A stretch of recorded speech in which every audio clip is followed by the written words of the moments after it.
Welcome to the another episode of r/Askreddit. What is the adult version of finding out that Santa Claus doesn't exist? When you buy an 8-piece Tupperware set, 4 of the pieces are lids. Same with pots and pans. What a ripoff. And when you put them in the cabinet, suddenly 6 of the pieces are lids. And those extra 2 lids don't fit on anything the entire house. Being a hard worker and good at your job doesn't necessarily mean that you'll be rewarded for it. And the laziest person at work is allowed to be lazy, but the hardest worker isn't allowed a break. This is why boundaries are so important with an employer. Don't give them the idea that you'll work 80-hour weeks. Someone's bad planning or lack of communication does not lead to an emergency that requires you to stay late tonight. Some might call that lazy, others might call that standing up for yourself. There's a balance to be met between burning yourself out for no to little reward and being truly lazy. Split the difference and you're golden. That some friends were never really your friend. Also that friendships can end just like any relationship. The best friend I'll ever have said some nasty things to me and blocked me recently. Never going to get much closure on that front. Not having closure is, with both friends and lovers, worse than the loss itself. I want to grow. Tell me what I need to become so this doesn't happen to me again. Edit. This got some very kind responses. I thought I'd grow up, move out, find my footing in the grown-up world and basically switch into cruise mode. Now I'm in my 40s and it is confusing as adults. Nobody knows what they are doing. We are just pretending we do. Adults ask kids what they want to be when they grow up because they are looking for ideas. One dumb mistake and it could all be over. And it doesn't even have to be your mistake. Having a close call that you got away with that could have very realistically went another way is something that can fuck with your head. When both your parents die, I'm in my mid-50s and had my mom pass on Mother's Day 22. My dad then was living with us from then and eventually reached in-home hospice status with a sudden stage 4 cancer diagnosis. He died in January of this year, and then I got laid off from my tech job and was unemployed for 10 months. Nothing takes the wonderment and positive outlook from the world than having to empty out your childhood home solo and throw everything you grew up with into a big dumpster and are left to wonder what our lives really mean. I'm in the process of dismantling my childhood home right now. I've compared it to dismembering the dead body of a loved one. It's really rough.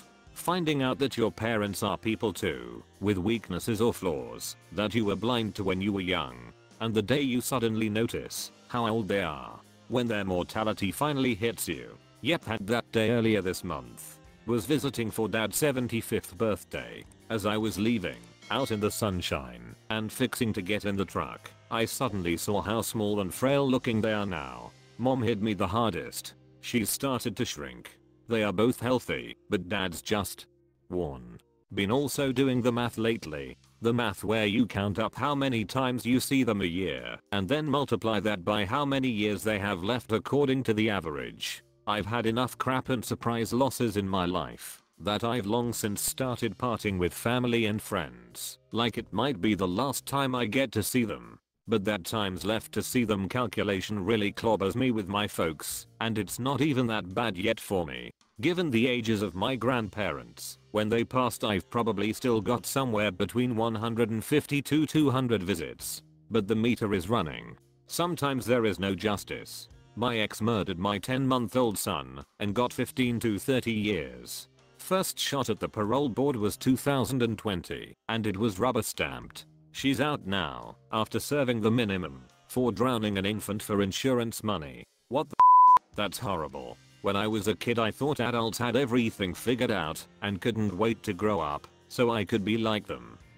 When I was a kid, I thought adulthood would be much different. Now that I'm an adult, I won't believe that again, at least for my childhood. When you realize basically everyone is just faking it till they make it. Still faking it, waiting for the make it part. For me, it was realizing the high school mindset in people never ends. See it in 60-year-olds in Facebook now.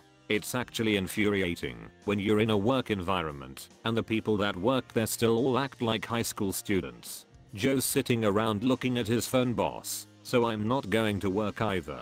Brittany looked at me. Tell her to stop. Frank farted in the break room. You need to write him up for being disgusting. Roughly 80% of my co-workers act like this. Most are parents and grandparents. I try to keep to myself. Finding out that someone you have looked up to and admired your entire life is actually a horrible person. Had this moment with a close friend last year and my life will never be the same. You have to routinely think, hey, if I just met this person, would we be friends? If the answer is no, you have to seriously reevaluate your friendship. That's crazy. I said the exact same thing when I decided to stop being friends with someone I'd known for 20 plus years. I thought I came up with the idea, lol. That time period when your relationship switches and your parent looks to you for answers and advice, instead them being the one with all the answers. Not sure about that one. Dad simultaneously says, I'm the smartest person he knows, and I don't know how to do anything, lol. My mother berated me for taking my masters instead of jumping into the workforce at a time when there were no jobs in my field. 2011.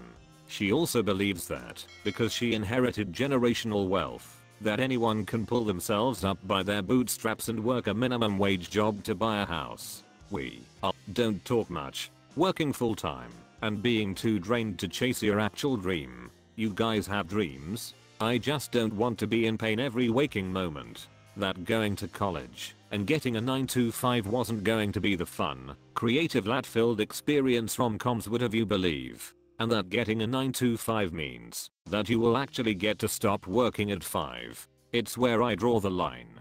Sure, I may not get the nice promotion or the best bonus, but I'll get my damned sleep. You never actually feel like the adult. When you look around for a more adult-like adult and realize you're the adultist on there. That really hit home when I had my first child. I had to sign all this stuff about being his guardian and making medical decisions for him, medical consent, etc. And I remember thinking to myself, holy cow, I'm the adult here. Yikes. $500 isn't a lot of money. Yes. And then also, when you need $500 and don't have it, it is a lot of money. Having money is not everything. Not having it is. Finding out that reaching retirement is about hitting a financial number and not reaching an age. Also finding out that this financial target is much harder to reach than you will lead to believe, and it gets worse every year. My dad used to play the lottery. We were poor, but he always played the Powerball, $1 a week. For Christmas, his favorite stocking stuffer was getting us each a Powerball ticket. When he retired and moved to Vegas to live near my brother, he would take a trip down to Arizona twice a month to buy his Powerball down there. It was his ticket to the possibility of financial success. It rubbed off on me a bit, and while I never was a regular player, I would buy 1 or 2 when the jackpots got high and dream about what I'd do if I won. Eventually I lucked into a role in a career that made me moderately successful. Not rich, but comfortable enough that I haven't bought a lottery ticket in over a decade. The other day I was at work, and one of the senior level leaders, who I'm friendly with, struck up a conversation about early retirement and making it big in the market so he could do the FIRE thing. I was immediately struck with the memory of my father and his lottery tickets. No matter how much we make, some of us always think there's some magical rung on this ladder that makes us financially successful and will allow us to just kick back and forget all the rest. But that's a fallacy. There's no easy exit for us wage slaves. Work until we die. Make more money. Pay more money. Life's way easier now than it was when I was a kid and was mostly concerned if the box of magic stars had roaches in it yet, but it's still hard in different ways and we're all stuck in it forever. Realizing that no, we can't have McDonald's cause there is food in the freezer. This cuts deep. Finding out people without empathy exist, and they are hard to pin down, even after many years of exposure to them. Just toxic people in general. People will be mean for no reason and think it's funny. Tell them anything personal and they use it against you. I had a lady 20 years older than me brag about insulting her husband to his face. My dudes, have you tried not being a and those toxic seem to live just fine most of the time, at least looking from the outside, that is. Sometimes they are quite popular too. There are no hot singles in your area. Actually there are, but they sure as aren't interested in me unless they charge. That working harder does not equal getting paid more or being promoted. I learned being good at my job prevented me from a promotion because the company needed me in that role. Learning that two people can love each other more than anything in this world and still not be a good fit for a long-term relationship. True and pure love isn't always enough. And sometimes people do make a good, or at least bearable, lifelong team without having true undying romantic love for each other. Honestly, I wish this was more common and acceptable. I have been on the fence of am I a romantic, or is it just my depression for a while now. The idea that I could try and find a person that I mesh with on a personal level to just co-own a home with me and make a functional life together would be wonderful. Realization that your parents are not as smart as you once thought. Which is even worse when you knew they weren't all that bright to begin with. Realizing they were, in fact, very stupid. Most of the relationships in the teen dramas you loved would actually be toxic as hell in real life.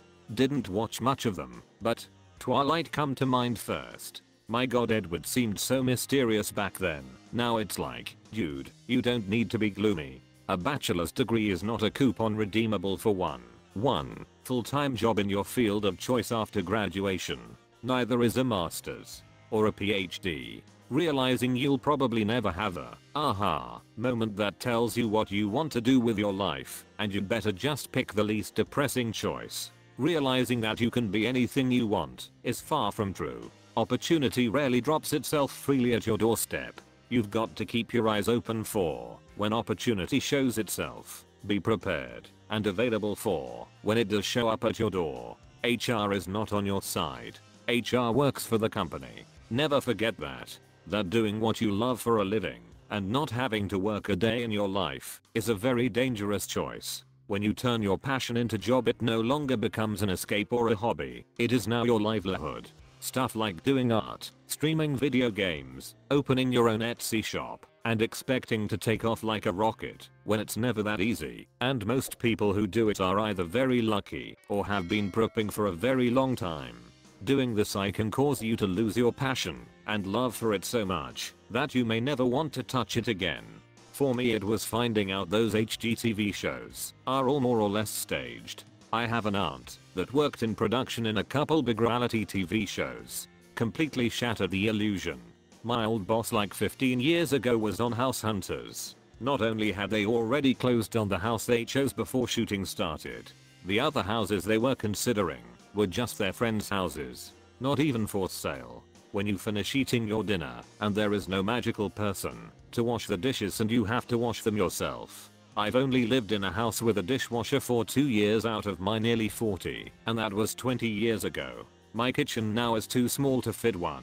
We don't make a ton of dirty dishes usually, but sometimes I'm amazed at how many one meal uses, and I really wish we had one. Lol. Summer camp is more for the parents than for the kids. But the kids, even as adults, when they know and have kids of their own, aren't bothered. As a summer camp kid, I was so excited to be hanging out with my friends 100% of the time. I was supervised by 16 to 19-year-olds who made a grand for 3 months. It was pure joy and chaos all the time. Summer camp is what you call a win-win for kids and parents. That your boss probably didn't get where they are because they did your job well. I've had the pleasure of being too good at my job to be promoted. It happened for sure once at a previous employer, and I believe another time recently at my current employer.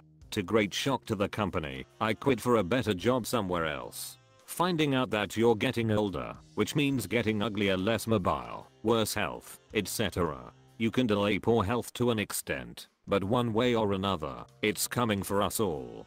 Do you write horror books? This was so ominous. Youth is wasted on the young. As a millennial, I was raised to believe that going to college and getting a degree would guarantee me a good future job that would allow me to live comfortably. It's also ridiculous that to be a receptionist you need a 4-year degree. Doesn't pay enough to pay off the loans and doesn't require that much education. Finding out your partner doesn't love you anymore, but just has high anxiety about leaving you, or that relationships as a whole are just not what you always hoped they'd be. 20 years and sacrificing your future to better their future, and then you get sick through no fault of your own, and they leave you with nothing, and no way to support yourself. Finally owning a house, then realizing you now have to go through the effort and expense of maintaining it. It's great you've got a house for 100k, now enjoy saving, and spending at least half that to stop it crumbling, leaking, or falling down over the next decades.